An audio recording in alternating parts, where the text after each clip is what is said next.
It was a really, really difficult picture to work on. Really? When we first started, and throughout, it was pretty much regarded as a low-budget picture. So I'm going around to the crossroads of the world. Mm-hmm. I'm going to all kinds of locations around town, and I'm telling them that this is a low-budget movie. And the next thing you know, they signed Kim Basinger and Danny DeVito, and people are saying, yeah, low budget, huh? That's bullshit. So making deals suddenly became much more difficult. But locations, go to 2. Jump on 2. Hi, I'm John Panzarella. I'm a location manager in the film industry for 36 years, and thank you for joining us on Locations on 2. This is Dodd Vickers, your host for Locations on 2. You can find me online by visiting doddvickers.com. Locations on 2 is brought to you by the Location Managers Guild International. The LMGI is a global organization of location professionals working in the film, television, and commercial industries. Find out more by visiting them online. That website is locationmanagers.org. On this episode of the podcast, I'm joined by veteran location manager John Panzarella. Over the course of his extensive career, John has had the opportunity to collaborate on numerous films either nominated for or having won the Academy Award. Some of his films include Charlie Wilson's War, Lethal Weapon, Hail Caesar, Jason Bourne, City of Lies, and of course Vice. He also had the opportunity to work on the oft-talked-about LA Confidential. Join us now on the back channel where the real work gets done on set. Locations on 2. Hey, John, how are you doing? I'm good. How are you? I'm doing great. And thanks again for making some time to jump on and chat with us for a little while. It's always good to hear your voice. Well, thanks. It's good to be heard. You know, probably the best way to start is to have you talk a little bit about your background, you know, where you grew up, how you developed your interest in the film industry or just in films in general, and how you got into the business. I grew up on Long Island in New York, and at one point when I was in 5th grade, I guess it was, my parents moved into a house, and I was rummaging through the basement, and I came across a lot of the belongings that were left behind by the previous owners, and it turned out that gentleman was a producer for 20th Century Fox. Really? And William Fox's estate was about a block away. So I just started getting interested at that point. And I always watched a lot of movies when I was a kid. I loved Abbott and Costello and, you know, just about any John Wayne movie that came along. When I was around that age, my father took me to Manhattan to see the premiere of The Longest Day. And that really sort of stuck with me. It really impressed me. So I'd always had an interest in movies and music. I don't think I ever thought I could sit down and be a lawyer or a doctor or have any kind of desk job. So it kind of started along those lines. So it sounds like you really didn't have much of a career or job career before you got into the business, that you always kind of set out with this vision of finding a way to get into the film industry in some sort of a capacity. Well, I probably had one of the most prolonged adolescences that you can possibly imagine. You know, I moved from New York to California and lived in Santa Cruz for about 5 years and went to UC Santa Cruz. And my focus there was film. And I studied theory and analysis with Janie Place, who also taught at UCLA. Okay. So I got really deep into film noir, old screwball comedies, and Westerns. Janie Place amusingly wrote a book called The Western Films of John Ford. And when she followed it up with another book about John Ford, she called it The Non-Western Films of John Ford. So you did study film in school, but did you have any other jobs or did you have any other career path before you got into the industry? Or did you jump right from film school into the business? You know, nothing of significance, really. I moved to Los Angeles in 1979, and I worked in a record store for about 3 days before I got a job as a PA. Oh, what was the show that you started on as a production assistant? This was a sort of a documentary music special about the Bee Gees. Oh, okay. A friend of mine had moved from Stanford down to L.A. and started about 6 months ahead of me. and said, "Come on down. I'll get you a job as a PA." Oh, okay. So was it more of a documentary about the Bee Gees, or was this like a live action performance kind of production? It was kind of like a music show. Right. You know, we filmed the concert in Oakland, and we filmed them on the back lot of Warner Brothers and at a theater in Pasadena. So that was my first gig. So this was more of a general purpose PA, not specifically a locations person or any other department. Okay. No, I really wasn't. I PA'd quite a few shows, mostly low budget non-union shows back in 79, 80, 81, something like that. I worked with Crown International Pictures and worked on such classics as Galaxina. I've heard of Galaxina. I've heard the title, but I don't think I've ever seen it, actually. Yeah. You know, there's a book called The Psychotronic Encyclopedia of Films, and about 4 or 5 of the pictures I worked on are in that book, like Fade to Black. There was another picture called Without Warning that had a stellar cast. This was nuts. They had Jack Palance, Martin Landau, Ralph Meeker, Larry Storch. I mean, it was just crazy. It was like, you know, an alien movie. So when you were doing all this, what was your goal? Did you have your sights set on becoming a producer, or did you have a goal in the film industry, or you just wanted to be associated with it in some way? Pretty much that. I really didn't have a specific goal to be a director or a producer. When I would talk to my friend Fred, when he came down, I asked him, like, what are job categories? You know, what could I possibly get into? And he mentioned locations, and that kind of piqued my interest. Right. When I was a kid, on Sunday afternoons, we'd get in the car and drive around and look at neighborhoods and look at houses around. And so scouting always appealed to me. And doing the theory and analysis thing in school gave me a pretty strong visual sense. I've always been more visually oriented than, you know, mathematically or, you know, any specific subject. So how did you make the transition? At what point did you start making the move into, I mean, you've had the opportunity to work on some amazing shows over the years. At what point did you make the transition into locations and scouting and location management? Well, the first time I had an opportunity to get out of low-budget non-union and work on a union film was The Man with Two Brains. Oh, yeah, the Steve Martin film. Yeah. And around that time, the DGA had started their trainee program, and they very much wanted the producer, the production manager, to hire a DGA trainee on the show. And they just really, for some reason, did not want to do it. And we had a handful of PAs, and we were told that if anybody comes around that you don't know and asks you what your job is, don't tell them you're a PA. Tell them you're a location assistant. Okay. So by osmosis, I ended up helping out the location manager more than anybody else. Right. That's the only place where, well, actually, I was credited as a PA, but for some reason on IMDb, they have me down as a location assistant. But that's the only time I was ever an assistant location manager. After that, I went to work for a location service for a while. I was house sitting and started scouting for them. And one day, I went scouting for bars for a commercial, and I brought in like 10 options. And the production manager from the commercial was amazed. And his girlfriend was a producer for television, and they were doing double-ups, and they needed another location manager. And the next thing you know, I was location managing. Well, that was a quite fortuitous opportunity that fell into I mean, it was like crazy. I had no idea what I was doing, but and I was a one-man department on top of it. So there was not very many people to talk to or to figure out what was going on. But the production manager was very patient and a really good guy. And he helped me along, and I got through it. Well, obviously, the locations department has changed and evolved since that early day because it's, you know, you've got a whole different structure of people there specifically for locations. Describe your early days as a location manager and what that would have been like. You mentioned being a one-man location department on some of these shows. Yeah. But talk a little bit about how it worked then. Well, of course, as today, you would start out by scouting.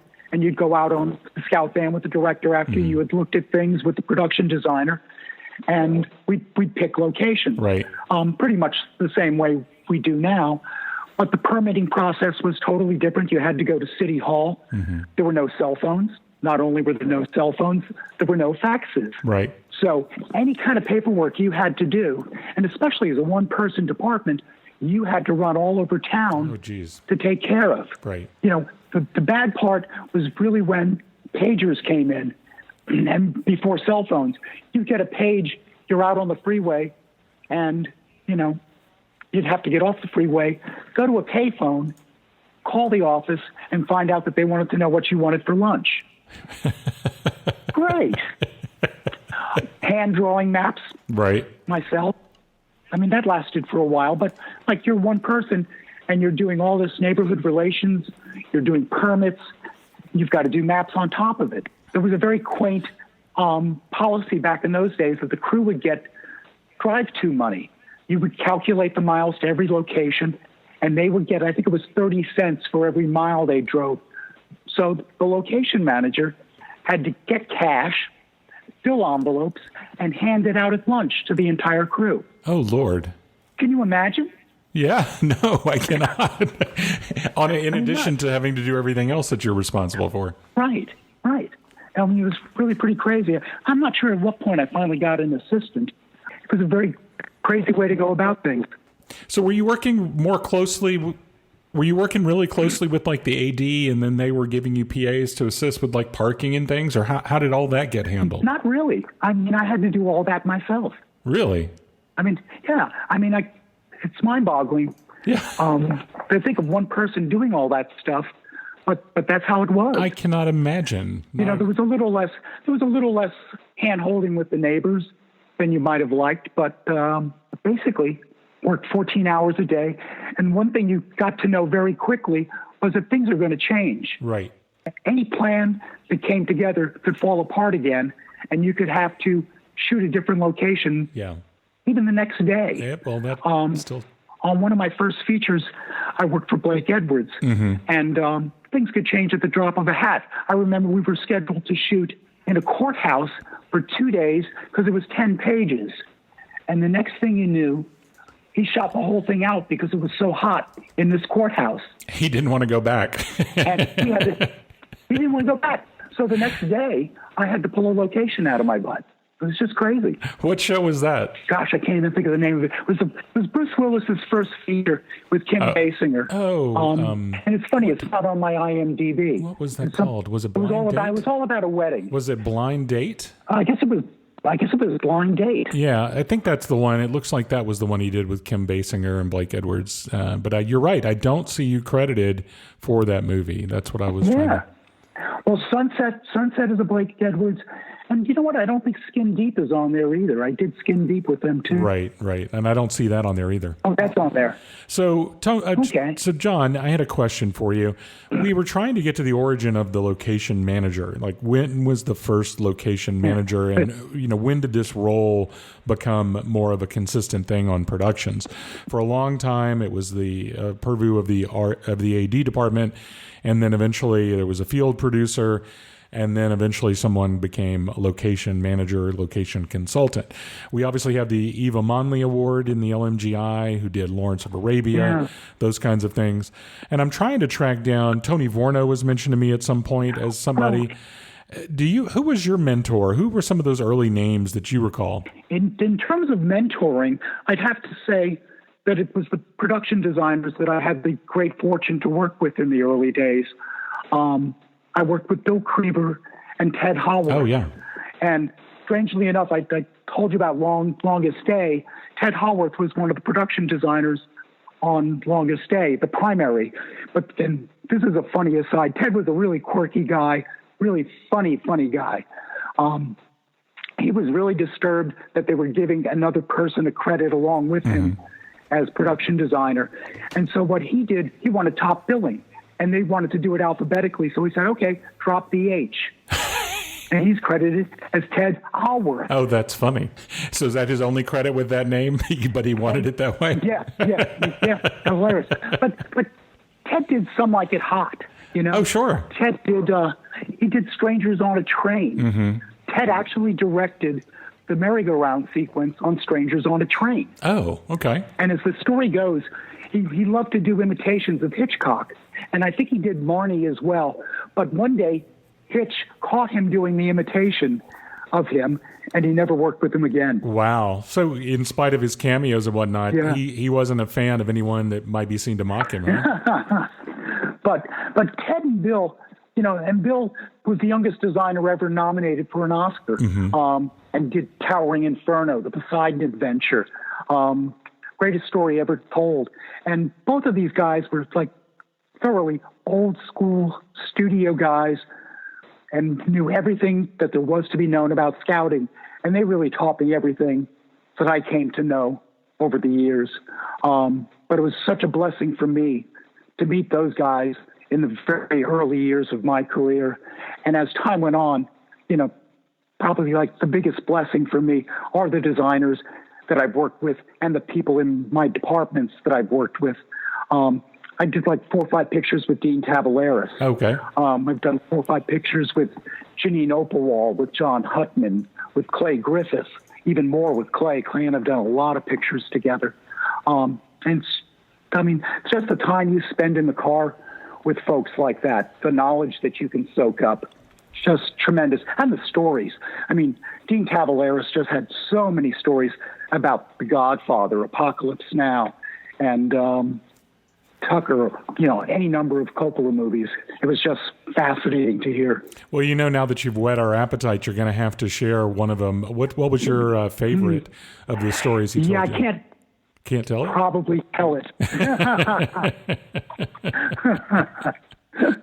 But Dean was always getting in trouble for overspending. And he was all about wanting it to be authentic and to be as great a scene as possible. And it would cost more money than he had sometimes. And after a while, some people wouldn't hire him because of that.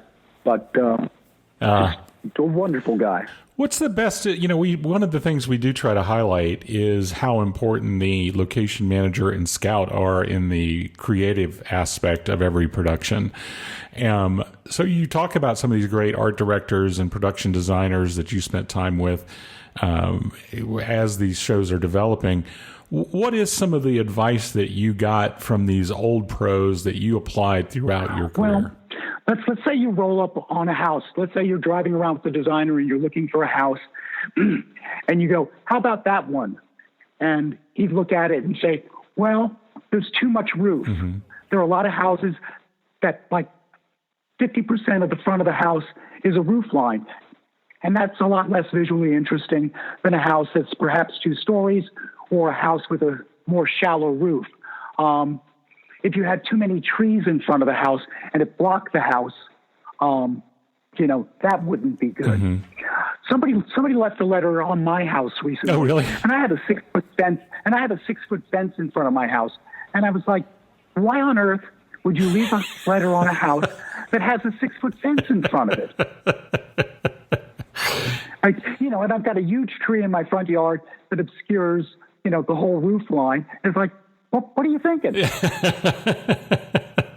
They're looking for compounds. And after a while, I got to realize how important all the other ancillary things were, like parking. Mm-hmm. John Hutman always used to kid me that I was all about parking, that the location didn't matter. Did he really say that? Well, he said it kiddingly, for sure.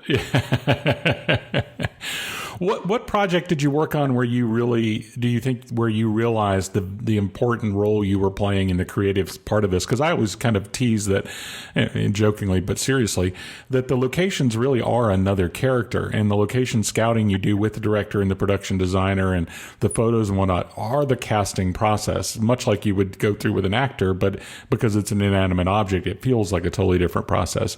At what point did you realize how important your role was to developing the look of the film and even the characters, because the characters certainly play off of the location and you can illustrate who that person is a lot by the locations you put them in?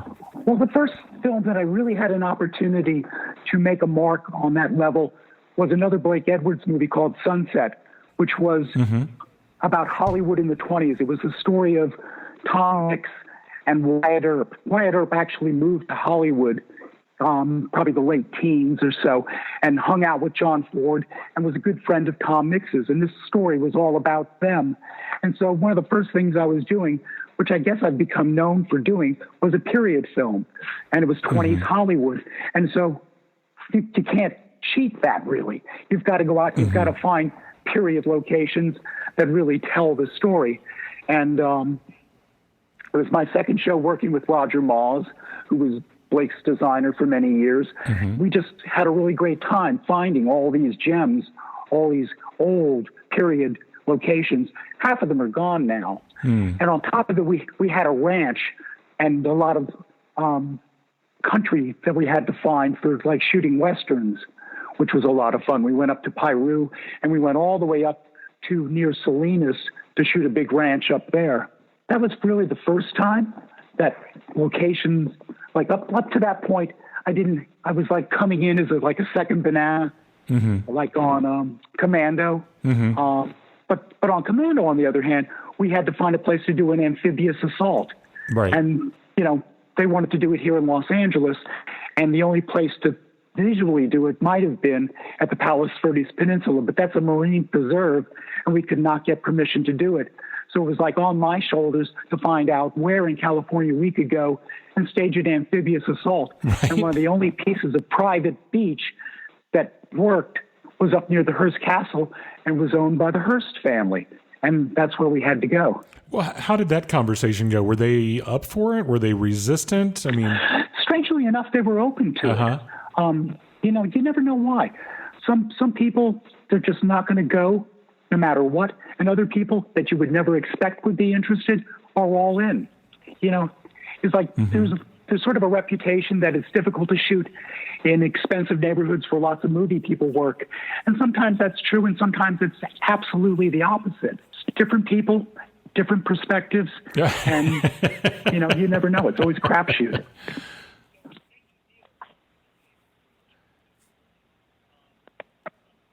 Something that they fell in love with and you really went, wow, I wish I hadn't shown them this, or they hadn't seen it, or didn't get this idea in their head. I'll never pull this off. They'll never go for it. But somehow you managed to deliver the location. And I'd be hard-pressed to really give you a great answer on that. Okay, I've got an answer. Okay. On LA Confidential. Oh, yeah, great film. We did so much scouting. It was just amazing. And things didn't come easy. Finding the Victory Motel was just really, really difficult because of all the things that needed to fall together for this location. We'd find great old motels, but it had to be a hidden motel in the middle of nowhere. So you couldn't use all these great little motels around town because they have, they're in an urban environment at this point. Right. So we finally decided that we just had to find the right spot. And it turned out to be up in an oil field that didn't often allow filming, or I'm not sure whether they had even done it prior to us being allowed to do it. But we found a grove of eucalyptus, and Janine Openwall and I were driving around through the oil field, past the pumps that go up and down, and we came over a rise, and I looked down into this eucalyptus grove, and I said, "That's it." And she just looked at me. She said, "Think there's enough space?" "Yeah, I do." And we went down, and that's where Janine built the Victory Motel.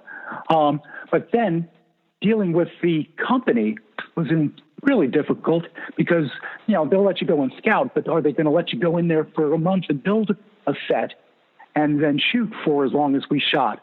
And eventually we talked them into it. But it was a little touch and go for a while.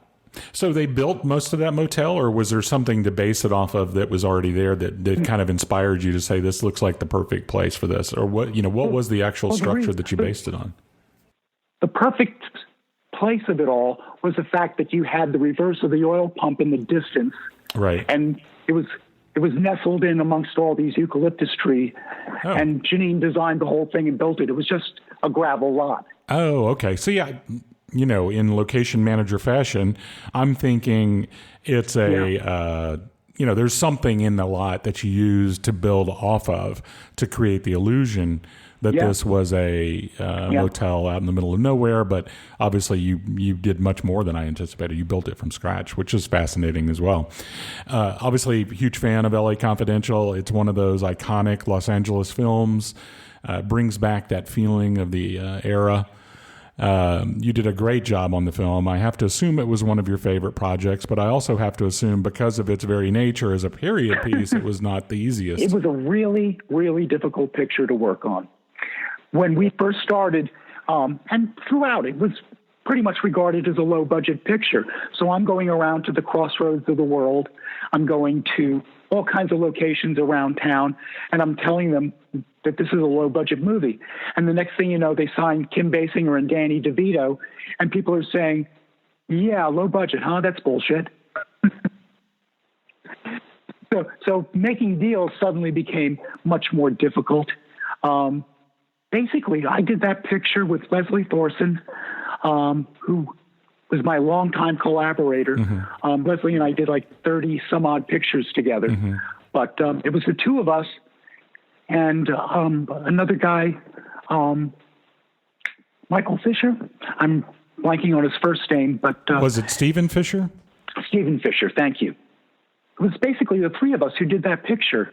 And we had a couple of day players here and there. And fundamentally, we were out of breath for about 4 months. I can appreciate that. We went that. way over schedule. We consistently had to go back to locations because they scheduled around actor availability. And so, time and time again, we'd go back 2-3 times to locations and start up again, which, you can't wear out your welcome and be able to do that. Of course. Getting our director, Curtis Hanson, to pick locations was not easy at all. He very much had an idea in his head of what he wanted, and nothing less was going to do. But I got to say, he had his head in the game of locations more than any other director that I've ever worked with. Oh, really? He found the liquor store because he would drive from Marina Del Rey into the studio. We were at the Lot, thinking what it's called today. I've always just heard the Lot. I think maybe it is still called the Lot.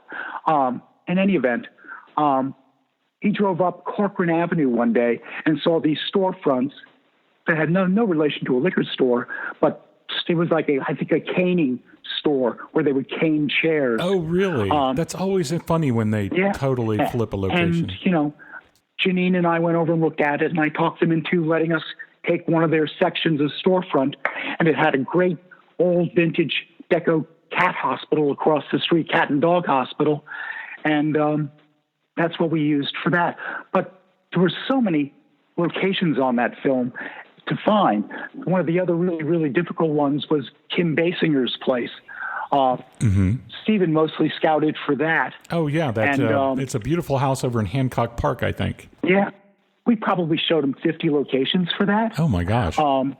Yeah. And finally, we picked this place, and it was adjacent to a golf course, so it kind of felt a little lonely when you looked in that direction.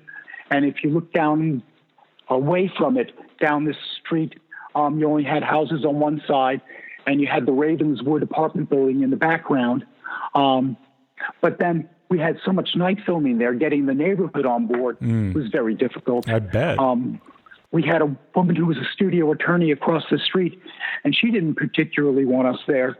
And Stephen was charged with trying to secure these things, and it was pretty amusing. Stephen asked the woman, at night, do you sleep with your windows open? And it really freaked her out because he was just going to go down the line of, sleep, put on the air conditioner and close your windows and you won't know we're there. Right. But finally, I talked to her and she agreed to not stand in the way of the permit. Yeah, I think that's one of the roles we play that a lot of people don't understand is that diplomatic role. We are the face of the company and of the production or movie, whatever we're working on, to anyone that lives in the neighborhood or that we're having to deal with, and that's definitely a huge role. For sure. On Charlie Wilson's War, Laurie Bolton had scouted prior to me coming on, and they had picked the Chandler Estate. Oh gosh, okay. Which is in a frequently shot location, in Hancock Park in Los Angeles, and there are a lot of very wealthy people who find it very easy to say no. And again, they wanted to shoot all night long for multiple nights. I mean, for the interiors, we could have easily blacked out the windows, but, they just weren't going to do that. Yeah. And we had to shoot those sequences at night. We had 2 people on the block threaten to get an injunction and sue to stop us from getting a permit to begin with. So you end up with a big payout situation to get all the neighbors on board in this particular case. So had to be very diplomatic on one hand, but you also had to grease the skids to get in there. Right. The first time we scouted it with Mike was pretty amusing. I had told his longtime first AD, Mike Healy, that I had been told that one of the rooms, which is considered the music room in this house, was paneled with panels that came out of the castle from Germany, where Bach used to compose. Mm-hmm. So Healy said, go tell Mike. They want to know that. So I go up to Mike and I tell him that these panels. And this is Mike Nichols you're talking about. Yeah. This is a room in which these panels came from a castle in Germany where Bach composed. And he just looked at me and said, bullshit. Bach was poor. He didn't have money for that. And it's like, well, the reality is that this is Dorothy Chandler, great patroness of the arts house. And Bach, obviously had, what would you call them? People who gave him a lot of money or people who were his patrons, sure. Where he would work. And, it was a true story. And eventually Mike came to know that it was a true story, but it was pretty amusing. Yeah. Mike was a wonderful guy. There's a particular sequence on a film you worked on that I hear about a lot. And you can probably guess which one it is. But it's really about the kind of traffic control we sometimes have to do. The Italian job. Yeah, exactly. The huge race sequence with the Mini Cooper going down the stairs, that kind of thing. Those situations are... Yeah, that was nuts. We shut down Hollywood Boulevard from Highland to Orange and sometimes La Brea for 6 days. Oh, really? 6 weekdays. And wow. Created a huge traffic jam. On one weekend day, we actually closed down Highland as well, which was one of the intersections. And this is where they do the Oscars every year now, and they close it for the Oscars. But to that point, no one had closed it. And, you had to get permission from all the merchants. Oh, I'm sure. That were within the closure and that were affected by the closure, for like a block or two outside of it as well. So, the footwork that went into that was mind-boggling. Oh, yeah. Huge closures like that are tough. We raced downstairs into the subway. Right. We raced through a subway. Crazy stuff. Flew a helicopter underneath Lower Grand, basically in a tunnel enclosed area, which was a pretty crazy thing to do. But, we did a lot of nutty things on that picture. Yeah, I think the other one that I think of a lot that you worked on would have been the Vegas chase scene in Jason Bourne. That's pretty intense. We closed down Las Vegas Boulevard from Flamingo to Tropicana. I think it was for 8 nights. We started... How did you manage that? What were those meetings like? That was nuts. The amount of paperwork and the presentations that we had to put on to the 2 major stakeholders, which were MGM and Caesars, along with the city, was just painstaking. It went on for weeks and weeks and weeks and weeks to get permission. And without Caesars and MGM being on board, this never would have happened. But virtually all the casinos, except for the Cosmopolitan, were owned by those 2 corporations. And when they knew they were going to get a lot of exposure, and that's what it was all about for them. But from 10:30 at night for 6-8 nights until 6 in the morning, we had the whole thing locked down. And just did crazy chase sequences through there. Yeah. I'll put a link to a video of that Russian arm footage, which a lot of people will have seen, but it's still pretty amazing to watch and think about what it would take to film something like that on that street. But, you think of the major thoroughfare in Las Vegas in front of these huge casinos, all the foot traffic, it's a town built on tourism. I'm just imagining the city council meetings and what was entailed in the presentations you have to make to them to get them on board before you can go forward. They're all about tourism, and the exposure that we were going to bring to them was worth it to them. And it was going to be at night, and we pretty much let the foot traffic go unless it was directly in camera. Wrap your brain around this. Every night, we had 70 plus Las Vegas PD working for us. 70? Holy cow! That's Holy cow is right. I've never had anything close to that. Yeah. Because safety was an issue, obviously. And so we had police everywhere, and we had people that we were employing from security at the casinos that were directly impacted where we were on a given night, keeping people from walking out into a scene. It was a pretty big deal.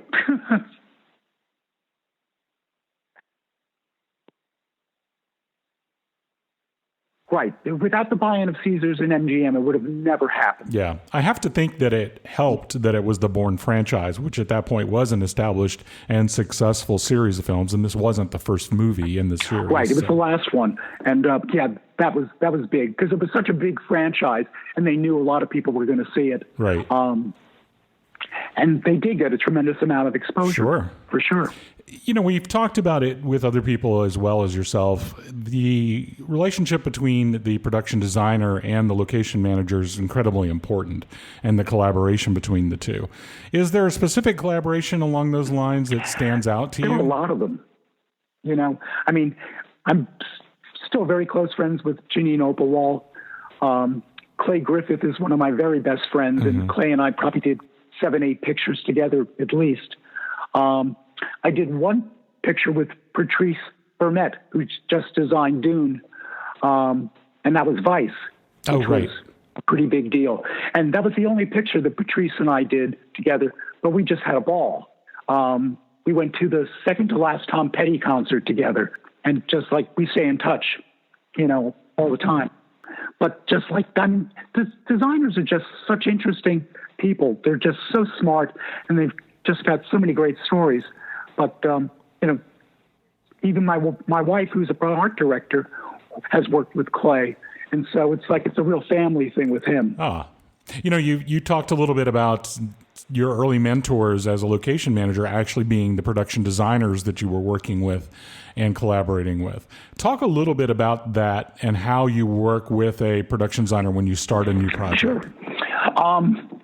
The designer's going to read the script early on. I'm going to read it at almost the same time or maybe shortly thereafter, depending upon how things go. I mean, once in a while, a location manager gets hired before a designer, but if you're doing it the right way, the designer gets hired first, and he reads the script, and he's got an idea of what he wants to do, how he wants to visually tell the story.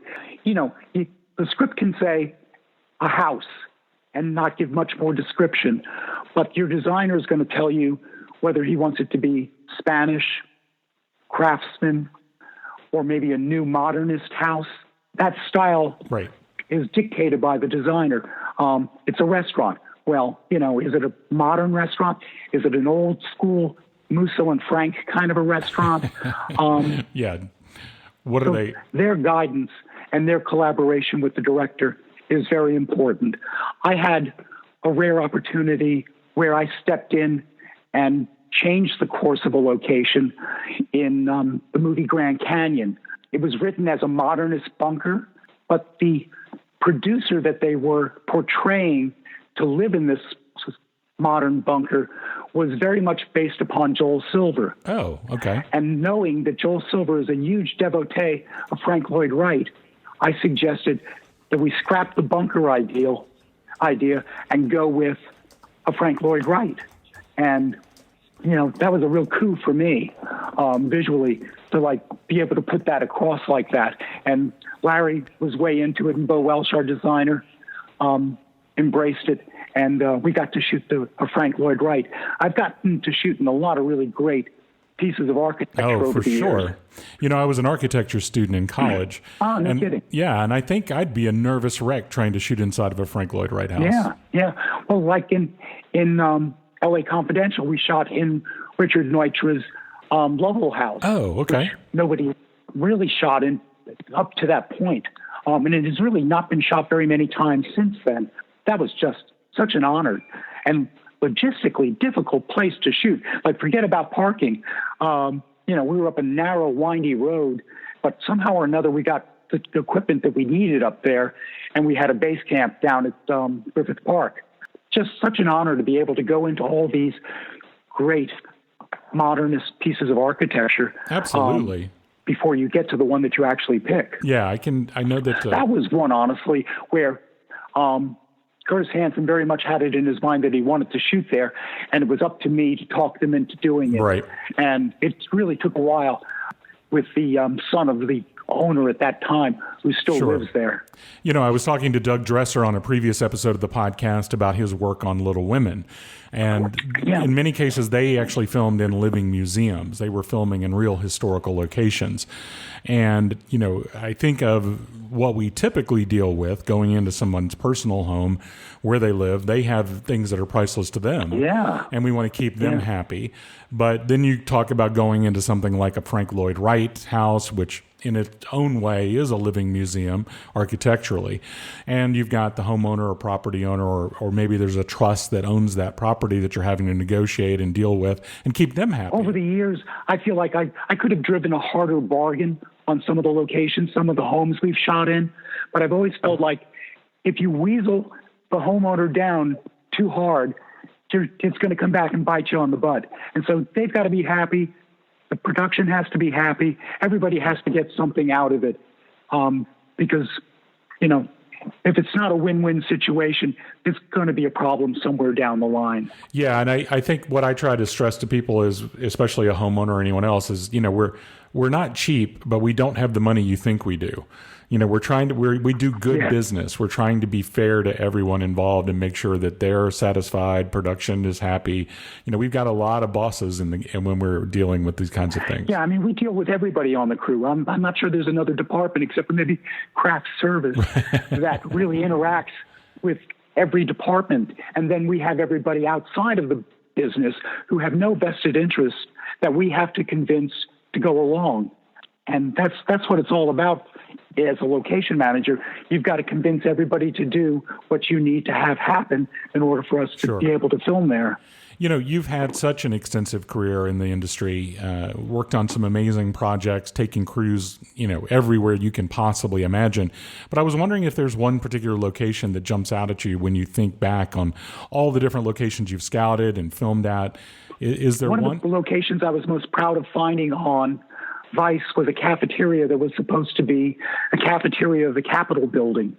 And we looked high and low at cafeterias, but to have it feel like it could be in the Capitol building was not easy. Right. And I finally thought of going out to Santa Anita to the racetrack and looking at the rooms there and found like everything I possibly could have imagined for a great location for this place. And we went out there and everybody loved it. The funny thing is that the scene got cut out of the picture. Oh, but if you get the DVD, it's on the deleted scenes on the DVD. It was sort of became a song and dance routine that was maybe just a little over the top, and they decided not to put it in. Well, that brings up an interesting idea. Is, you know, when you are approaching, you're given a location to go find. You know, obviously they didn't say we need a cafeteria to track, but you ended up at Santa Anita. What brought that on? How did you what gave you the idea to go look at Santa Anita for a cafeteria for that film? Yeah, we had exhausted about every other option, and I remember seeing a photograph once upon a time of a room that was like a banquet room, and I thought, this could be it. Let's go look at it. But as it turned out, there was a different room that I had not seen before that was even better, that had a balcony all around it. It was just fantastic. You never know what's going to happen with film. You never know what's going to come out of the woodwork. All the last minute changes. On Midnight Run, we were shooting an alley near MacArthur Park, and we were in this alley for night after night. And then with no plan prior to this, they decided that they wanted to go out onto the street and shoot scenes on Alvarado. Sounds familiar. And at the last minute, it's like 10 o'clock at night, they tell me that we have to turn off the sign at this very popular lunch place called Langer's, best pastrami west of New York. and I'm charged with going into Langer's to talk the people there into turning off their sign. And as it turned out, the owner was there, and he said to me, I'm going to give you an opportunity to make me one offer and one offer only. And if I like it, I'll accept and I'll turn off the sign, but I'm not going to haggle with you. So I threw him a number. He accepted. They turned off the sign, and we never went out on the street and shot it. I mean, stuff like that happens all the time. It's just amazing. You just got to roll with it. You never know what's going to happen in film production. Yeah. You've been doing this quite a long time, and things have changed dramatically since you first started. And I wonder, when you encounter somebody that's looking for their fit in the business, they want to work in the industry and they're considering locations. Maybe they've worked as a PA in the department, something, and they're considering a long-term career in locations. What advice do you give them? Well, the first thing I tell them is that probably more than any other person on the set, people come up to me and say, I wouldn't have your job for anything. That's true. Right? And, yep.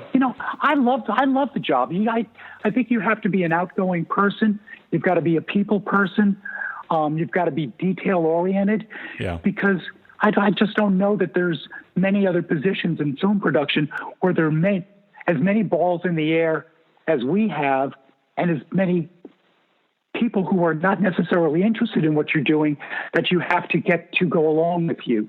And if all moments don't come together, you have so many opportunities for night scenarios that you're responsible for. If somebody doesn't show up and open the gate like they said they were going to, you're screwed. Yeah. Unless you've got your bolt cutters with you. The good old master key. Yeah. You've got to like working long hours. You've got to like teamwork. Just have a lot of responsibility. Yeah. You've talked about the long hours, the hard work, the attention to detail that you need to exhibit on a daily basis, the thinking on your feet and whatnot. What is it about being a location manager that you love so much? There's so many things, Dodd. There really are. Working with the location team, I mean, I've worked with so many great people over the years. Leslie and I obviously were together for practically my whole career. Yeah. In later years, my son came to work with us. Oh, really? Okay. He's a key assistant now, and I'm just so proud that he became a really good location person. I never thought he would fit in there, but he fit in perfectly ultimately. I was really surprised when he really pushed me to want to come in and do this.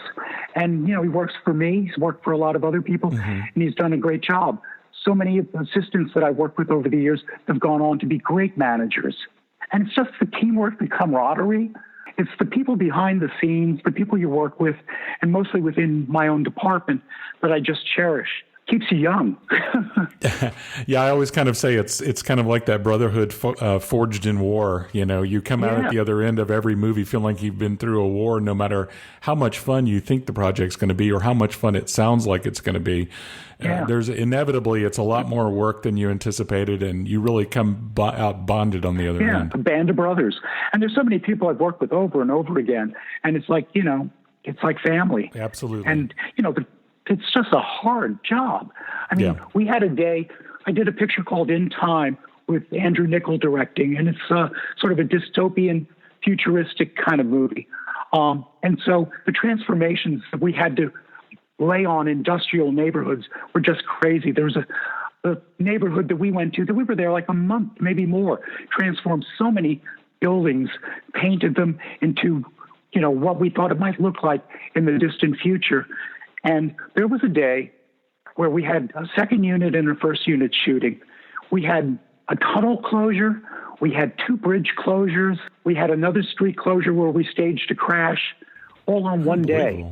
I mean, just craziness. Yeah. And running gun battles in half of them. Well, you definitely come out of the other end of a production like that feeling bonded to these people. You really do. You really do. I mean, that was one that sort of drove us all into the ground, but, we're all better for it.